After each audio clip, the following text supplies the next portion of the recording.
सो आज मुझे पता है आप सबको मॉलिक्यूलर टेस्टिंग और उसमें बहुत ज्यादा क्यूरियोसिटी है, बहुत जानने की है। बट मैं क्या करूंगी ना, मैं फर्स्ट पैथोलॉजी के पॉइंट ऑफ व्यू से स्टार्ट करूंगी, क्योंकि मॉलिक्यूलर टेस्टिंग पैथोलॉजी टेस्टिंग के बाद ही होता है। ठीक है। सो आप सब लंग कैंसर के पेशेंट्स हो, आपको पता ही होगा कि कितनी बार बायोप्सी या टेस्टिंग के लिए आपको पूछा गया होगा। सो पैथोलॉजी टेस्टिंग क्यों जरूरी है, ये मैं आपको बताऊंगी। सो पैथोलॉजी टेस्टिंग, हम कैंसर की कौन से भी गांठ हो, जब भी इमेजिंग, सीटी स्कैन, एमआरआई, चेस्ट एक्सरे होता है, उसके बाद एक गांठ है पता चलता है, उसके बाद पहले स्टेप क्या रहता है, बायोप्सी करना। क्योंकि बायोप्सी से ही एक कंफर्म डायग्नोसिस होता है कि पेशेंट को कैंसर है कि नहीं है। तो पैथोलॉजी रिपोर्ट से हमको क्या क्या पता चलता है। जब भी आप एक कोई बायोप्सी करते हो या एफएनएससी करते हो, तो सबसे पहले ये पता चलता है कि ये जो गांठ है वो कैंसर की ही है ना गांठ। ठीक है। ये पहली बात है। दूसरी बात ये कि ये जो पूरा टेस्टिंग का बात होता है, बहुत सारे सॉलिड ट्यूमर्स में होता है, लेकिन ये जो इसका इतना इंपॉर्टेंस है वो लंग कैंसर में है। तो जब भी हम बायोप्सी करते हैं तो हम ये देखते हैं ये लंग का ही ट्यूमर है कि और कहीं और जगह का ट्यूमर है। और तीसरी बात, बहुत अलग अलग टाइप के कैंसर होते हैं, जैसे adenocarcinoma, squamous carcinoma, lymphoma, sarcoma. ये जानना बहुत जरूरी है, बिकॉज हर हर एक टाइप ऑफ कैंसर का ट्रीटमेंट बहुत अलग तरीके का होता है। सब कैंसर लेके सब में मॉलिक्यूलर करो, ऐसे चीज नहीं होता। ट्रीटमेंट बहुत डिपेंड करता है कि वो जो ट्यूमर है वो लंग में ही है कि लंग के बाहर स्प्रेड हो चुका है, उसका साइज क्या है, वो कौन से जगह में स्प्रेड हुआ है, और पैथोलॉजी वाइज कौन सा टाइप ऑफ ट्यूमर है। तो ये सब चीजें बहुत इंपॉर्टेंट है ट्रीटमेंट पॉइंट ऑफ व्यू से। इसलिए सबसे पहले हर एक गांठ का है जो पैथोलॉजी टेस्ट होना ही है, और उसके बाद ही कैंसर का ट्रीटमेंट स्टार्ट होता है। अभी पैथोलॉजी किस किस स्पेसिमेंस पे किए जाते हैं। पैथोलॉजी टेस्ट हम देखते हैं जिधर गांठ है, या कभी किसी को लिम्फ नोड होता है, या छाती में पानी भरता है, पेट में पानी भरता है, ब्रेन में पानी भरता है। तो ये सब जगह से हम वो पानी या गांठ का एक टुकड़ा लेते हैं, तो वो गांठ के टुकड़े को क्या बोलते हैं, बायोप्सी बोलते हैं। और बाकी हमने पानी सब लिया, उसको क्या हम बोलते हैं, साइटोलॉजी बोलते हैं या एफएनएससी बोलते हैं। तो जो कुछ भी ये स्पेसिमेन होता है, वो पेशेंट क्या करता है, लाके लैब में सबमिट करता है। लैब में हम क्या करते हैं, उसको लेबोरेटरी में वो जो भी बायोप्सी है, वो फ्लूइड है, उसका एक प्रकार का केमिकल ट्रीटमेंट होता है। और केमिकल ट्रीटमेंट होने के बाद हर एक बायोप्सी, जैसे ये दिख रहा है, ऐसे पैराफिन ब्लॉक्स बनते हैं, दिख रहे हैं आप सबको, ठीक है। उसमें जो दो ऐसे लाइन दिख रहे हैं, वो टिश्यू बायोप्सीज रहते हैं। ऐसे करके पैराफिन ब्लॉक में उसको प्रिजर्व करते हैं। ऐसे ही बायोप्सी हम बाहर रखेंगे तो खराब हो जाएगा, इसलिए क्या करते हैं, डॉक्टर्स बायोप्सी निकाल के फॉर्मेलिन में डालते हैं और फिर वो लेबोरेटरी में भेजते हैं। और ऐसे हर एक चीज का ऐसे पैराफिन ब्लॉक्स बनता है। फिर पैराफिन ब्लॉक्स के बाद क्या होता है, कट होके ऐसे स्लाइड्स बनते हैं। और स्लाइड में जो पिंक ब्लू कलर का दिख रहा है, वो हम पैथोलॉजिस्ट माइक्रोस्कोप के अंडर डाल के फिर देखते हैं कि कैसे प्रकार का ट्यूमर है ये या कैंसर है। तो ये सब करने में थोड़ा वक्त लगता है, जैसे अभी बायोप्सी किया, एटलीस्ट 2-3 दिन वो प्रोसेसिंग में लगता है। तो ये होने के बाद एक पैथोलॉजी का रिपोर्ट बनता है। अभी आपने देखा पैराफिन ब्लॉक बन गया। अब ये पैराफिन ब्लॉक का क्या मतलब है, कि ये इतना रिजिड है कि आप इसको 15-20-30 साल तक रख सकते हैं। कभी आज आपका सर्जरी हुआ है या बायोप्सी हुआ है, आप इस पे, आपको बाद में कभी डॉक्टर ने बोला टेस्ट करना है, तो ये पैराफिन ब्लॉक पे आप 10-20 साल के बाद भी टेस्ट कर सकते हो। तो ये बहुत इंपॉर्टेंट चीज है। हाँ, और ये संभल के रखनी है। तो यूजुअली ये लैब्स में ऐसे ही नंबर वाइज संभाल के रखा जाता है, और जब भी डॉक्टर बोलते हैं इस पे टेस्ट करना है, उस पे हम टेस्ट, तो जो भी हम मॉलिक्यूलर टेस्टिंग बोलते हैं, सब ये पैराफिन ब्लॉक के टिश्यू पे टेस्टिंग होता है। अभी पूरा कैंसर का डायग्नोसिस होता है, सिर्फ स्टेनिंग करके हमको कैंसर टाइप पता चलता है। फिर क्या इंपॉर्टेंट रहता है ट्रीटमेंट पॉइंट ऑफ व्यू से, इसका मॉलिक्यूलर टेस्टिंग। अभी ये इसका मॉलिक्यूलर टेस्टिंग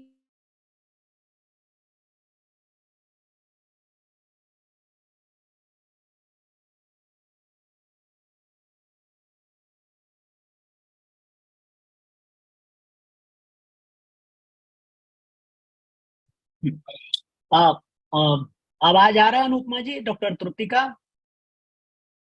आप मूट पे हैं दिख रहा जरा। है कि नॉट एबल टू हियर। ये आया। सुनाई नहीं नहीं आ रहा सर।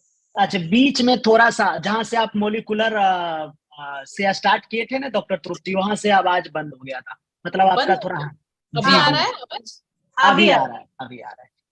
ओके, अच्छा ठीक है। सो मॉलिक्यूलर टेस्टिंग, सो मैं कहाँ पे थी? Molecular testing. So molecular testing हम कहाँ पे करते हैं? पैराफिन ब्लॉक्स पे करते हैं। तो बहुत अलग अलग प्रकार के जीन्स होते हैं। तो मैं बोल रही थी कि बहुत साल पहले तक ऐसे लगता था सिर्फ स्मोकर्स में ही लंग कैंसर होता है। तो ऐसे बात नहीं है। अगर हम अपना डेटा देखेंगे या बाहर के देश का डेटा देखेंगे, समझेंगे कि 50 to 60% जो यंग एज ग्रुप है, फीमेल से जो स्मोकिंग भी नहीं करते, इनमें अलग अलग टाइप के ट्यूमर्स होते हैं।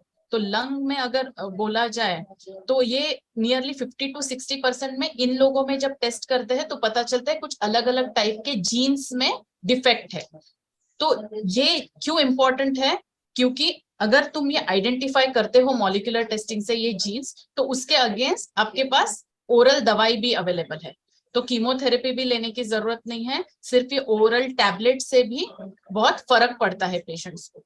तो पहले 15-20 साल पहले तक लंग पेशेंट्स 1 साल भी नहीं जी पाते थे। तो अभी ये सब टेस्टिंग के वजह से आप देखोगे कि ये मॉलिक्यूलर टारगेट्स आइडेंटिफाई होते हैं, उसके अगेंस्ट ड्रग्स है, एंड पेशेंट 10-10 साल तक भी जीते हैं। वो पेशेंट जिसमें ऑलरेडी पूरे बॉडी में कैंसर स्प्रेड हो चुका है। सो इसलिए ये बहुत इंपॉर्टेंट है कि इसका मॉलिक्यूलर टेस्टिंग किया जाए। सो अभी मॉलिक्यूलर टेस्टिंग कैसे होता है? बहुत अलग अलग टेक्निक से मॉलिक्यूलर टेस्टिंग होता है। मैं कुछ प्लेटफॉर्म्स के नाम बोलूंगी, आपने कभी तो सुना रहेगा आपके ट्रीटमेंट के इसमें। जैसे इम्यूनोहिस्टोकेमिस्ट्री है, जो ये स्लाइड्स पे कट करके लिया जाता है। फिर उसके बाद पीसीआर टेस्टिंग होता है। फिर होता है फिश टेस्टिंग, एंड आप सबको पता ही है एनजीएस टेस्टिंग। तो ये सब टेस्टिंग क्या है, थोड़े कॉस्टली होते हैं। और क्या होता है कि जैसे अभी इंडिया में अगर हम देखें तो 4 जीन्स अपने को करने ही है टेस्टिंग इन एडिनोकार्सिनोमा। कौन से है वो? अल्क, रॉस, क्रॉस, ईजीएफआर और पीडीएल1, ये हम करते ही हैं। तो अगर समझो एक पेशेंट को एडिनोकार्सिनोमा है, तुम बोलोगे अभी इसमें ईजीएफआर टेस्टिंग करो, वो निगेटिव आए तो फिर अल्क करो, वो निगेटिव आए तो फिर रॉस करो। उसके बदले में एनजीएस टेस्टिंग में क्या होता है कि बहुत सारे जीन्स एक साथ टेस्ट हो जाते हैं। तो तुम सब चीज को एक साथ एक रिपोर्ट मिलेगा।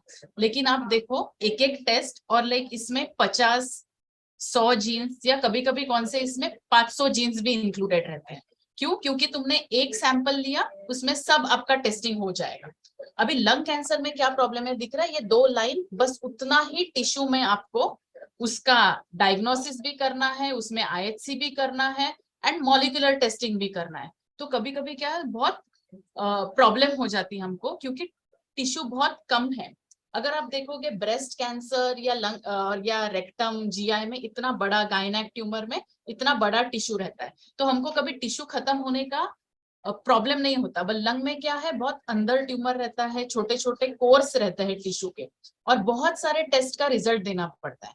तो क्या होता है, और वो टिश्यू में भी क्या इंपॉर्टेंट है कि ट्यूमर कितना है। टिश्यू दिखेगा आपको ये 2 लाइन, बट कभी कभी क्या होता है उसमें ट्यूमर बहुत कम रहता है, बाकी सब और टिश्यू भी रह सकता है। तो ये बहुत जरूरी है कि जो टेस्टिंग करते हैं उसमें ट्यूमर कितना % है, तो वो सब टेस्टिंग अपने को पैथोलॉजी से पता चलता है। तो अभी रहा बात एनजीएस का। एनजीएस में अभी क्या है, जैसे मैंने बोला हम सिंगल टेस्ट करते हैं, अल्क करते हैं, ईजीएफआर करते हैं। एनजीएस में बहुत सारे जीन्स एक साथ टेस्ट होते हैं। तो तुमने लैब में सबमिट किया और बोला एनजीएस, तो वो आपको 2-3 हफ्ते टाइम लगता है, क्योंकि इसका प्रोसेस थोड़ा लंबा चलता है। बट जब आपको रिपोर्ट मिलता है तो इसमें सब कॉम्प्रिहेंसिव बोलते हैं, मतलब एक साथ सबका आपको, तो जो ट्रीटिंग फिजिशियन डॉक्टर रहते हैं उनको बहुत इजी पड़ जाता है कि एक पेशेंट का ट्रीटमेंट डिजाइन करने में। इसलिए बहुत इंपॉर्टेंट है। आज के डेट में बहुत सारे टेस्टिंग एनजीएस बेस्ड ही होते हैं, ठीक है। सो उसके अभी ये जरूरी नहीं कि हर पेशेंट के इसमें ये मॉलिक्यूलर टारगेट्स है। जैसे मैंने बोला 50 से 60% के पेशेंट्स में ये टारगेट्स मिल सकते हैं, लेकिन जिसमें नहीं मिलता, कभी कभी हमको ये भी पता चलता है कि ये ट्यूमर कैसे बिहेव करेगा, ये थोड़ा अच्छा बिहेव करेगा कि ये बहुत अग्रेसिवली बिहेव करेगा। तो पेशेंट को काउंसलिंग करने के लिए भी बहुत हेल्प होता है ये एनजीएस केस में। अभी पेशेंट का एनजीएस रिपोर्ट आता है, फिर उस पे से उनको ड्रग्स भी स्टार्ट होते हैं, पेशेंट्स ड्रग्स भी लेना स्टार्ट करता है। फिर थोड़े दिन के बाद क्या होता है, कि वो थोड़े दिन तक रिस्पॉन्ड करता है, वापस पेशेंट को थोड़ा सिम्टम्स बढ़ने लग जाता है। इमेजिंग करते तो पता चलता है कि ट्यूमर पहले जो रिस्पॉन्ड कर रहा था अभी वो वापस बढ़ रहा है। तो तभी क्या होता है, वापस इसका बायोप्सी करना जरूरी है। हम ये नहीं बोल सकते कि पहले हमने किया है बायोप्सी, एनजीएस टेस्टिंग भी हो गया है। इंपॉर्टेंट क्या है, जब एक पेशेंट को ट्रीटमेंट चल रहा है, अगर इमेजिंग में पता चले कि वापस बढ़ रहा है ट्यूमर, तो वापस इसका बायोप्सी होगा और वापस इस पे एनजीएस टेस्टिंग होगा। फॉर एग्जाम्पल, पहले कभी इस पे ईजीएफआर म्यूटेशन रहा हो और कुछ नहीं, अभी ईजीएफआर के अगेंस्ट ट्रीटमेंट लेने के बाद दूसरा कुछ जीन में ऑल्टरेशन हो सकता है, फिर उसके अगेंस्ट ट्रीटमेंट लेना पड़ेगा। हम एक ही ट्रीटमेंट कंटिन्यू नहीं कर सकते। सो तभी हमने ये नहीं बोलना चाहिए कि हम ये बायोप्सी नहीं करेंगे, अगर करेंगे तो इसमें आपका ही फायदा है। कभी कभी गांठ बहुत अंदर रहती है या पेशेंट रेडी नहीं रहता बायोप्सी करने के लिए, तभी क्या करते हैं, ब्लड लेते हैं। पेशेंट का ये टेस्टिंग ब्लड पे भी होता है, तो ब्लड लेते हैं, उसको प्रोसेसिंग करते हैं और उस पे ये एनजीएस का टेस्टिंग भी होता है। तो इसलिए बहुत जरूरी है कि ये सब हम टेस्टिंग करें एंड उसके बाद उसको कंटिन्यू फॉलोअप में रहे। इसमें क्या है, पेशेंट का फायदा है। एंड आई अग्री कि इसमें कभी कभी कॉस्ट बहुत ज्यादा लगता है, लेकिन बहुत सारे एनजीओज रहते हैं, सोशल वर्कर रहते हैं, यहाँ के डॉक्टर्स है जो काफी हेल्प करते हैं और ये सब अरेंज करके देते हैं।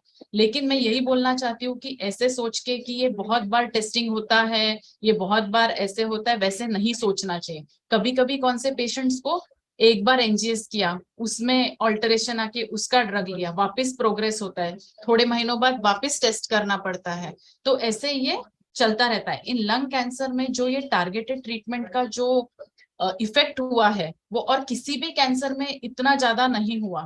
और डे बाय डे अगर आप देखोगे तो इतने सारे नए नए टारगेट्स अवेलेबल है। तो जो मॉलिक्यूलर जीन्स पहले बोलते थे कि 20 जीन्स अगर हम टेस्ट करेंगे एनजीएस पे, अगर वो भी करते हैं, अभी वो बोलते हैं 50 भी नहीं, 100 भी नहीं, 500 भी नहीं। तो ये जो नंबर है वो बढ़ते जाता है, बिकॉज बहुत सारे अलग अलग जीन्स का आपको ये मतलब टेस्टिंग का पता चलता है। सिर्फ म्यूटेशन, अभी कोई कोई बोलते म्यूटेशन है, कोई बोलते फ्यूजन्स है, ये सब का ट्रीटमेंट बहुत अच्छे से इधर अवेलेबल है एंड यहाँ पे अवेलेबल है। एंड मैं चाहती हूँ आप ये सब टेस्टिंग जरूर करवाए और इसका फायदा जरूर ले। एंड आपको अगर कुछ स्पेसिफिक डाउट्स है मॉलिक्यूलर टेस्टिंग के बारे में तो आप मुझे पूछ सकते हैं, या पैथोलॉजी के बारे में। सो ये बेसिक प्रोसेस रहता है लंग ट्यूमर में कि हम पैथोलॉजी करते हैं, फिर डिपेंडिंग ऑन ट्यूमर टाइप हम अलग अलग टाइप के मॉलिक्यूलर टेस्टिंग करते हैं। हाँ परेश भाई, आप ये कीजिए, पूछिए, अनम्यूट कीजिए। हाँ madam, thanks for video on कीजिए, वीडियो ऑन कीजिए आपका। Okay okay okay, 1 minute.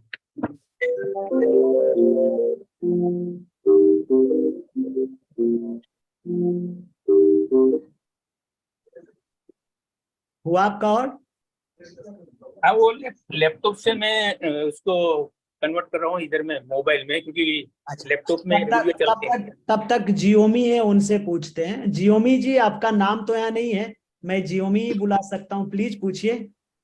Hello ji. Yes, hi, good evening doctor. So I have one query regarding, so what is the difference between molecular test and NGS test? molecular test and NGS NGS. test. so NGS is a type of molecular testing only. So can I answer in English? बाकी आप बिल्कुल mix करके दे सकते हैं, no issue. so thing is that sometimes you go with a single gene testing. So any test which helps in identifying the molecular targets will be called as a molecular testing. In NGS you will be detecting multiple genes at a time. That is the only difference. It is a type of molecular testing only. So that is basically a type of platform. So you can do molecular testing using IHC, you can do using real-time PCR, you can do using FISH. But in NGS, what is the advantage? That you will get the different aberrations in one go. Okay, okay. So as you are like NGS is better option as compared to molecular. Yes, because all in one go you will get everything in one stretch. Okay, and what is the duration like to receive the reports? Like it will take 1 month or 20 days? So in all, you can take at least 3 weeks, but there are still some labs which will help you to give in less than a week. So it So depends which panel, how many genes you are testing. in So there are different panels available in the market. okay, but if I decided to do NGS testing in Tata Hospital itself, So 3 weeks, so 3 to 4 weeks you can. So different, at least 3 weeks.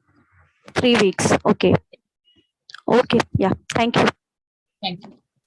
ये madam Paresh here. Yes. Madam आपने जो बताया कि जो NGS test के बारे में बहुत सारा जीन के बारे में मालूम पड़ता है, उसमें एल के आरओएस पीडीएल एंड ईजीएफआर। तो एल के पॉजिटिव एक बार आया तो वो फिर उसके हिसाब से दवाई टारगेटेड थेरेपी चालू किया, बराबर। तो ऐसा हो सकता है इसके एल के में भी मेरे हिसाब से fusion variant and some other variant is coming over there, correct? तो उसमें क्या है, वो दवाई सेम ही रहता है अगर वेरिएंट सेम डिफरेंट है तो, या तो जैसे वेरिएंट चेंज होता है तो उसमें भी दवाई भी चेंज होता है, ऐसा कुछ होता है क्या? सो यूजुअली क्या होता है ना, ये वेरिएंट जो है वो अपने को एनजीएस से ही पता चलता है। तो अलग अलग टाइप के फ्यूजन वेरिएंट्स रहते हैं, टाइप 1, टाइप 2, टाइप 3, टाइप 4। तो बोलते हैं जो टाइप 3 रहता है वो थोड़ा अग्रेसिव रहता है, वो यूजुअल अपने ट्रीटमेंट को रिस्पॉन्ड नहीं करता। बट क्या होता है, मेजोरिटी ऑफ सेटिंग्स इंडिया में आईएचसी से एल्क का डायग्नोसिस होता है, तो उसमें तो हमको पता नहीं चलता, इसलिए एज सच वेरिएंट्स पे ट्रीटमेंट डिसाइड नहीं होता। सो तब डिपेंड होता है पेशेंट का अफोर्डेबिलिटी, वो कितने हिस्से तक वो ट्रीटमेंट अफोर्ड कर सकता है, क्योंकि अलग अलग टाइप के जनरेशन ऑफ अल्ट टीके आए हैं, जैसे क्रिजोटिनिब है, एलेक्टिनिब है, लॉरलेटिनिब है। सो बहुत सारे फैक्टर्स पे वो डिपेंड करता है, तो एज सच हम वेरिएंट्स को लेके नहीं ट्रीटमेंट डिसाइड करते।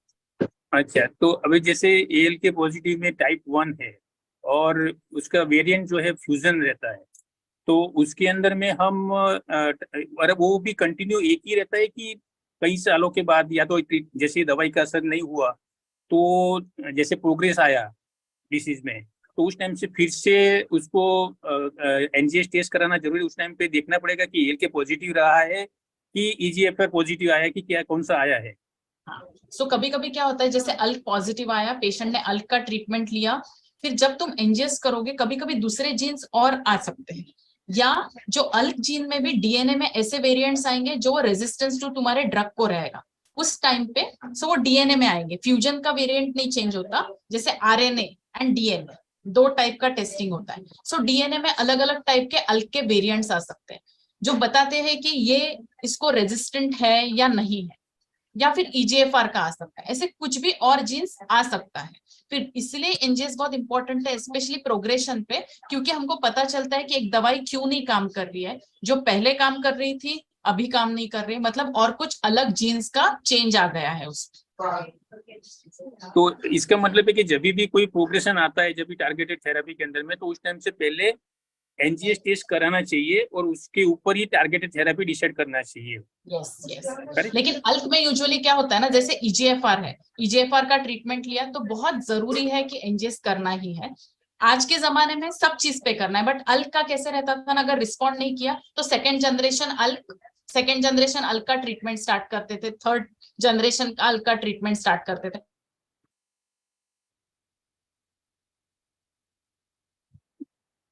थोड़ा सा फिर से डॉक्टर तृप्ति का वही कोई सुने। अब मैं यहाँ पे बहुत इम्पोर्टेंट ये टॉपिक है आज, खास के लंग कैंसर में। आप लोग बिल्कुल सवाल पूछिए कि मोलिकुलर टेस्टिंग बहुत जरूरी है, एंड जितने भी टारगेटेड थेरेपी होते हैं वो बेस ऑफ मोलिकुलर थेरेपी होते हैं। यस डॉक्टर तृप्ति, बीच में थोड़ा सा मेरा कुछ नेटवर्क इशू है क्या? मैं नहीं बीच में हो जाता है, बट ठीक है, नेटवर्क ठीक है। अच्छा, क्योंकि मुझे स्क्रीन में हैंग लगा, मैं बात कर रही थी, मुझे समझा नहीं। अभी सुनाई दे रहा है? यस। मैं बोल रही हूँ कि आज के टाइम पे कुछ भी चीज अगर टीकेआई चल रहा है तो ऑन प्रोग्रेशन एनजीएस करना जरूरी है। ओके। लेकिन टाइप 1 है और एएलके में, तो इसके हिसाब से देखने जाएगा तो आपका उसके ऊपर क्या कहना है कि टाइप 1 एंड फ्यूजन वेरिएंट है, तो उसके ऊपर में जो दवाई चल रही है जैसे सेरिटिनिब है, एलेक्टिनिब है, लोरलाटिनिब है, तो उसके ऊपर आपका क्या वो रहता है कि वो कब तक काम कर सकते हैं, ऐसा कुछ रहता है क्या? ऐसा नहीं रहता। यूजुअली बोलते हैं टाइप 1 है जो अच्छा है। अल्क वेरिएंट्स में अगर आप देखेंगे टाइप 3 है जो अग्रेसिव माना जाता है, बट एज सच उसके ऊपर से, वेरिएंट के ऊपर से ट्रीटमेंट नहीं डिसाइड होता। Okay okay, thank you ma'am, thank you very much. Thank you Paresh भाई। एक और किन्हीं का है। मैं तो सभी लोगों से दरखास्त करूंगा कि जिनको आज पूछना है पूछ लीजिए, बहुत जरूरी और इम्पोर्टेंट है आप लोगों के लिए ये सेशन। टेस्ट बहुत जरूरी है, जब टेस्ट होंगे उसके बाद ही आपका ट्रीटमेंट प्लान होते हैं। तो मेरे भी कुछ क्वेश्चन है, मैं बाद में पूछूंगा, पहले ये लेंगे। जी जी जी ओमी पूछिए। मैडम वापस से मेरा कुछ क्वेश्चन है। एक्चुअली मेरे फादर का अभी रिसेंटली ही डायग्नोस हुआ है, अभी उनका बायोप्सी की रिपोर्ट्स आई नहीं है, तो फ्रोजन बायोप्सी की रिपोर्ट मिल गई है जिसमें कार्सिनोमा बताया है। एंड डॉक्टर ने अभी सजेस्ट किया है, मतलब एक्चुअली कल मैं एक डॉक्टर से मिली, वो मुझे किसी और के पास भेजे, तब रिटर्न आने के बाद वो डॉक्टर मुझे मिले नहीं। तो एक ने मुझे बताया कि मॉलिक्यूलर टेस्टिंग के लिए, दूसरे डॉक्टर ने मुझे बताया एनजीएस टेस्ट के लिए। तो आप अब इस स्टेज पे, तो इस टेस्ट पे, इस एज पे, मेरे फादर का एज 73 है, अब मुझे मतलब क्या टेस्ट करवाना चाहिए, बिकॉज मैं उनका जल्दी से जल्दी ट्रीटमेंट स्टार्ट करवाना चाहती हूँ। अभी देखो, अभी ट्रीटमेंट में कार्सिनोमा बोला है, ये कैसे मेटास्टैटिक सेटिंग है, सब जगह पे स्प्रेड हो चुका है कि? हाँ, उनके थ्रोट में है, लंग्स में एक छोटा 1 सेंटीमीटर का है, एंड आई थिंक एंट्रिलिन एरिया में भी है। थ्रोट में है? मतलब 3 पार्ट्स में बताया है, 3 एरियाज में, एक नेक, एक लंग्स और एक एंट्रिलिन, ये 3। ओके, एड्रेनल ग्लैंड बोला है। हाँ एंट्रिल, हाँ हाँ। यूजुअली ये जो प्रेजेंटेशन है ये लंग ट्यूमर का होता है, बट ये इमेजिंग वाइज और ये सब होगा, जैसे अभी बायोप्सी किया, अभी इसमें क्या होगा कि ये कार्सिनोमा है क्या और ये लंग ओरिजिन है क्या, ये 2 चीजें प्रूव किया जाता है। ठीक है, 2 चीजें हो सकती है, adenocarcinoma, squamous carcinoma. Irrespective of that, अगर पेशेंट का अफोर्डेबिलिटी है, अगर वाइड स्प्रेड है, तो इसमें मॉलिक्यूलर टेस्टिंग किया जाएगा। तो मॉलिक्यूलर टेस्टिंग मतलब NGS testing will be better, but only after you get your histology diagnosis. After the biopsy report. Yes, yes. Okay. Okay, doctor. Thank you, thank you. Deepali Raut, Deepali ji पूछिए, unmute कीजिए आप।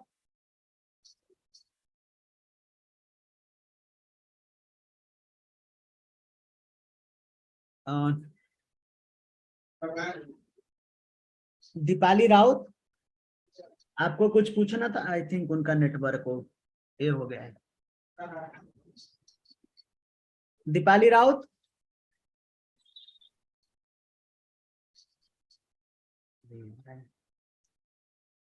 एक बात बोला, PDL1 टेस्टिंग करते हैं, उसमें भी एक इम्यूनोथेरेपी बहुत अच्छा रिस्पॉन्स रहता है, जो कि अगेन बहुत एक्सपेंसिव रहता है ट्रीटमेंट, बट उसका भी रिस्पॉन्स बहुत जाता है। कभी कभी कुछ भी मॉलिक्यूलर टारगेट नहीं मिलते, और PDL1 टेस्ट हर एक लंग कैंसर में जरूरी है, और वो बहुत स्ट्रांगली पॉजिटिव आया तो इम्यूनोथेरेपी फर्स्ट लाइन में कंसिडर किया जाता है, इसलिए वो, और वो IHC से होता है।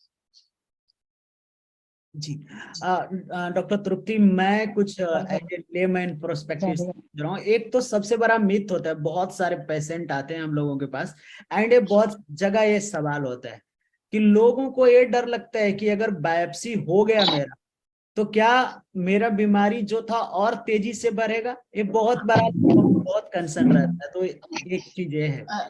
या ठीक है, नहीं नहीं नहीं, ऐसा नहीं है। सो बहुत प्रिकॉशन से, सब अंडर इमेज गाइडेंस बायोप्सी किया जाता है, वो बराबर वो नीडल वो गांठ के अंदर ही गई है ना। और जो आप बोल रहे हो ना, वैसे कुछ कुछ ट्यूमर्स में, जैसे टेस्टिकुलर ट्यूमर में बोलते हैं, टेस्टिस के ट्यूमर में बोलते हैं कि जब नीडल ट्रैक वगैरह होता है तो उससे ये हो जाता है, लेकिन लंग में ऐसे कुछ नहीं होता। सो बायोप्सी करने से कोई डरना नहीं चाहिए, बहुत जरूरी है, क्योंकि उसके बाद ही आपका मॉलिक्यूलर टेस्टिंग एंड ट्रीटमेंट पूरा उस पर डिसाइड होगा।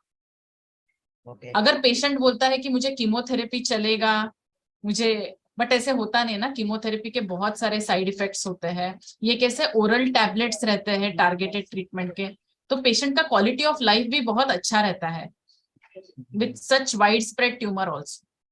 ओके, सो एक मोलिकुलर पे हम लोग बात कर रहे हैं यहाँ पे, एंड परेश भाई ने भी पूछा और जियोमी जो भी मैडम थी उन्होंने बात किया।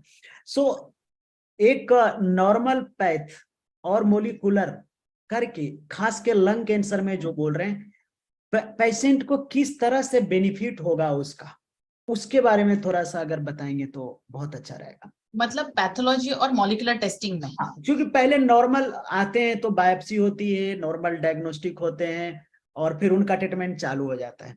तो वो ट्रीटमेंट, और अगर आप बोल रहे हैं कि मॉलिक्यूलर टेस्ट, जो कि बहुत सारे टारगेटेड थेरेपी के लिए आ रहे हैं, तो दोनों में क्या फर्क है कि अगर वो शुरू में ही मॉलिक्यूलर करके ट्रीटमेंट स्टार्ट करें या पैथ करके फिर ट्रीटमेंट स्टार्ट करके मॉलिक्यूलर टेस्ट करेंगे? नहीं, बट शुरू में मतलब आप क्या बोल रहे हो, मतलब क्योंकि मैंने बोला ना, जैसे ये ब्लॉक पे मॉलिक्यूलर टेस्टिंग होगा। कोई कोई लोग क्या करते हैं कि जैसे बायोप्सी लेके फ्रेश टिश्यू पे ही मॉलिक्यूलर भेजते हैं, लेकिन इसमें क्या पता चलता है, अपने को टाइप ऑफ ट्यूमर भी पता चलता है और उसके अकॉर्डिंगली तुम बाद में मॉलिक्यूलर टेस्ट का इंटरप्रिटेशन कर सकते हो। क्या होता है ना, मॉलिक्यूलर टेस्ट में बहुत सारे जीन्स टेस्ट किए जाते हैं, लेकिन इस पर्टिकुलर ट्यूमर में उस जीन्स का क्या इंपॉर्टेंस है वो बहुत जरूरी है। जैसे ब्रेस्ट ट्यूमर में एक म्यूटेशन आया और लंग ट्यूमर में वो म्यूटेशन आया, हर एक का इंपॉर्टेंस सेम है ऐसा नहीं है। इसके वजह से पैथोलॉजिकली पहले कौन सा टाइप ऑफ ट्यूमर है वो जानना बहुत जरूरी है। Okay. यही आपको, हाँ बोलिए। जी doctor, actually as a patient और केयर गिवर के हिसाब से समझना चाहते हैं कि मोलिकुलर टेस्ट थोड़ा कॉस्टली होते हैं। तो फर्स्ट डे जब आते हैं पेशेंट तो normal biopsy, blood test, CT scan, MRI ये हो जाते हैं। तो उसी टाइम पे मैं ये आपसे जानना चाहता हूँ कि उसी टाइम पे सजेस्ट मोलिकुलर करेंगे, जैसे आप बायोप्सी कर लिए उसके बाद, जो आप बोल रहे हैं कि बायोप्सी करने के बाद ट्यूमर भी पता चल जाता है, तो उसी टाइम सजेस्ट करेंगे या वेट करना चाहिए कि लोगों को? जी। तो कैसा रहता है ना, जैसे पेशेंट क्लिनिक में आया तभी उसके पास इमेजिंग वगैरह सजेस्ट करते हैं। एक इमेजिंग से ब्रॉडली एक आइडिया आ जाता है कि ये जैसे लंग में बड़ा साइज क्या है, कहाँ कहाँ स्प्रेड हुआ है, एक टिपिकल पैटर्न रहता है, उस पे से पता चलता है कि लंग का, तभी एक ट्रीटमेंट प्लान डिसाइड होता है। इसका बायोप्सी करो, इसका हिस्टोलॉजी देखो एंड इसका एनजीएस के लिए भेज दो। तो बहुत बार ऐसे एनजीएस के लिए रिक्वेस्ट आ ही जाता है। प्रोसेस तब होता है जब हमारे पास पैथोलॉजी का रिपोर्ट आता है। तो इरिस्पेक्टिव ऑफ पैथोलॉजी का लंग का ट्यूमर है तो उस पर एनजीएस होता है। जस्ट वो इंटरप्रेट करने के लिए वो बहुत जरूरी है कि ये पैथोलॉजिकल ट्यूमर टाइप में ये मॉलिक्यूलर का क्या importance. Okay, thank you doctor Trupti. ये बहुत सारे लोग अभी लगभग 5 लोग से यहाँ पे हैं और ऑनलाइन भी, और सबसे बड़ी बात है कि बहुत सारे लोग बाद में भी जाके अपना यूट्यूब पे जाके सुनते हैं, तो लोगों को बहुत फायदा होगा। विकास तिवारी जी का एक क्वेश्चन है, हम विकास जी के पास चलते हैं। विकास जी पूछिए आपका क्वेश्चन, अनम्यूट कीजिए साहब आपको।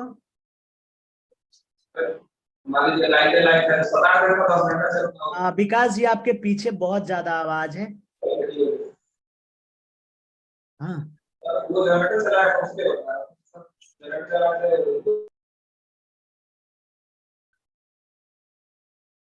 पूछिए, आपका सवाल पूछिए।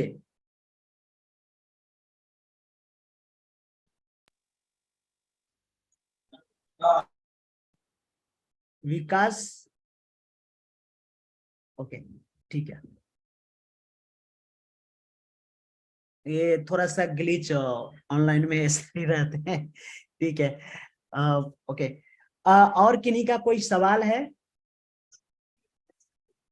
जैसे एक कुछ साल पहले भी अगर हम देखेंगे तो बोलते थे एडिनोकार्सिनोमा में ही मॉलिक्यूलर टेस्टिंग करेंगे, फिर बाद में रिसर्च हुआ, बोला कि नहीं, एडिनो नहीं, स्क्वेमस कार्सिनोमा में भी होता है, स्मॉल सेल कार्सिनोमा में भी होता है। तो कुछ भी मॉलिक्यूलर ट्रीटमेंट आए, मॉलिक्यूलर टारगेट आए, तो लंग ट्यूमर अभी ऐसा है कि जस्ट तुमको पता चले लंग का ट्यूमर है, कार्सिनोमा है, तो उसमें मॉलिक्यूलर टेस्ट बहुत एसेंशियल है।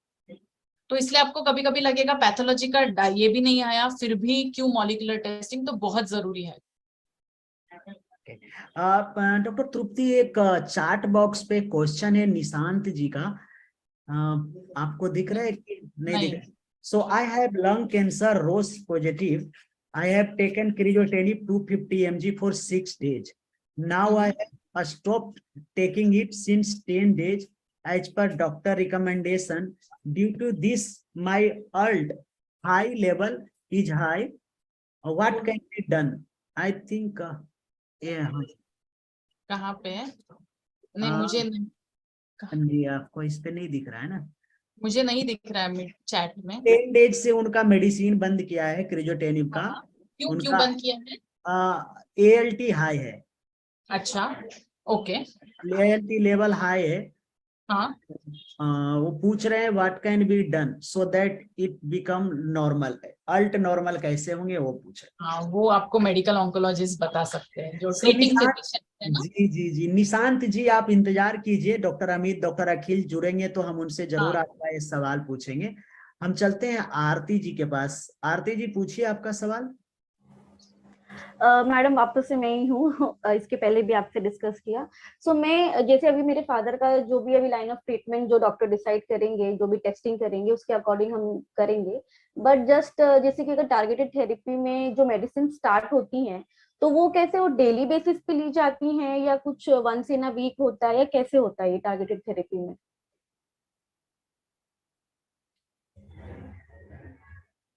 हेलो। आरती थोड़ा इंतजार करना पड़ेगा, उनका ओके नेटवर्क थोड़ा सा ये हुआ है जैसे। Okay okay. हाँ हेलो। डॉक्टर तृप्ति, थोड़ा सा नेट का आपका ये हुआ था। हाँ हाँ, बोलो, मेरा क्वेश्चन मिस हो गया, सुना ही नहीं दे रहा था। हाँ हाँ हाँ, मैंने ये पूछा कि जैसे कि अभी जो डॉक्टर ने सजेशन किया है टेस्टिंग के लिए, तो हम उसके अकॉर्डिंग तो जाएंगे। पर जस्ट एक क्वेश्चन था कि जैसे टारगेटेड थेरेपी में जो टैबलेट्स हम लेते हैं, वो डेली बेसिस पे होता है या वंस इन अ वीक, या फिर मतलब कितने फ्रीक्वेंसी उसकी क्या है?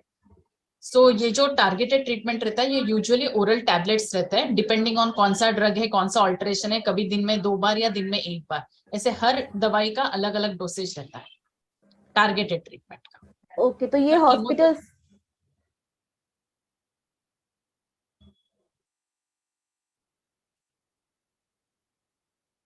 हाँ आरती बोलिए।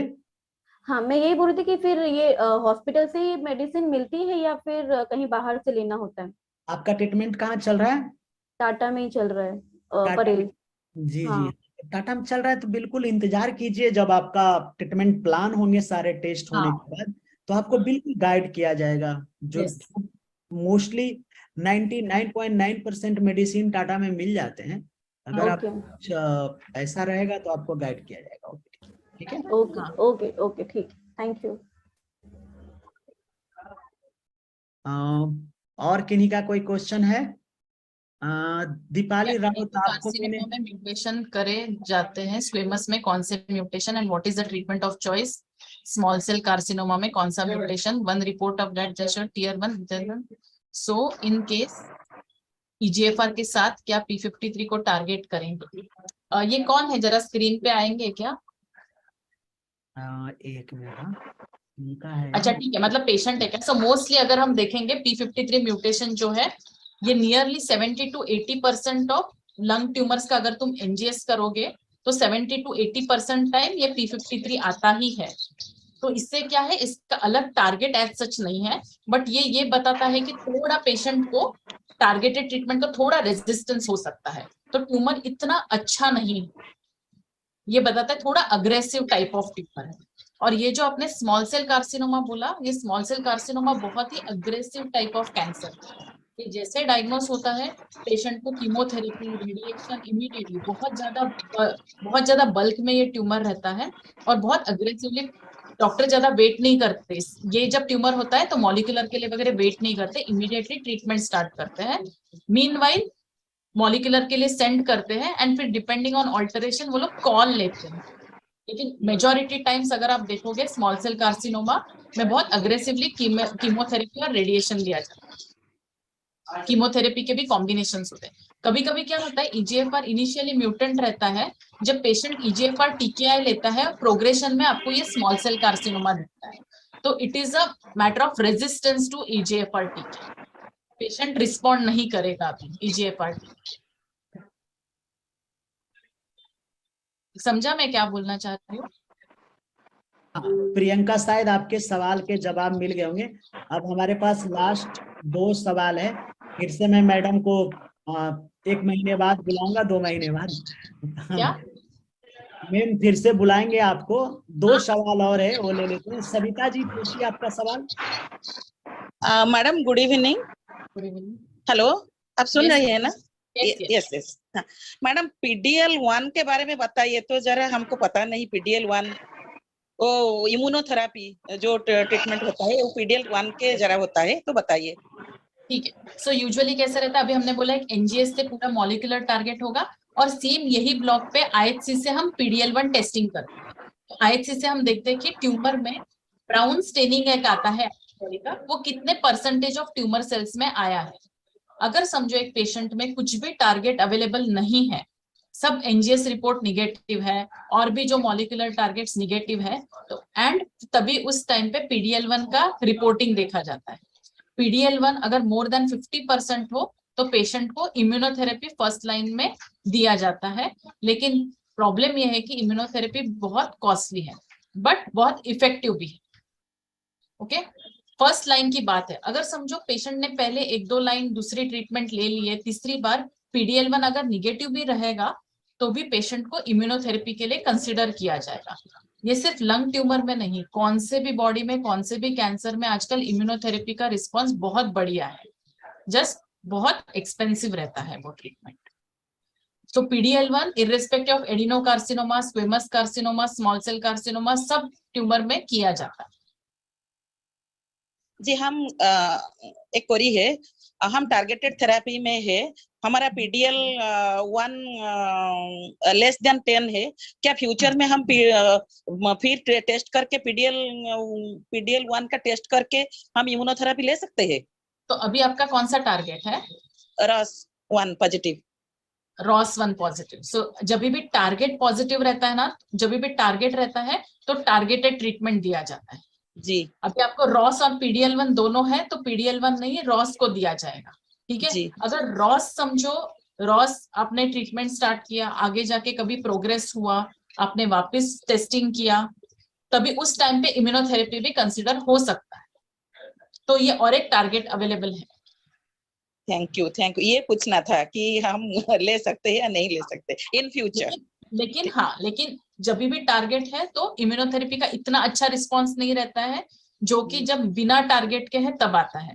इसके वजह से जब भी ये सब कुछ टारगेट आते हैं तो इम्यूनोथेरेपी को थोड़ा लो प्रेफरेंस दिया जाता है। अभी भी जब जी। यह प्रोग्रेस होगा, एनजीएस करेंगे, दूसरा कोई टारगेट रहा तो वो देखा जाए, है ना। ये सब रियल टाइम में चेंज होते रहते हैं, बहुत ही डायनामिक है। इवन PDL1 आज 10% है, शायद वापिस जब बाद में प्रोग्रेशन पे टेस्ट करेंगे बढ़ सकता है, ऐसा।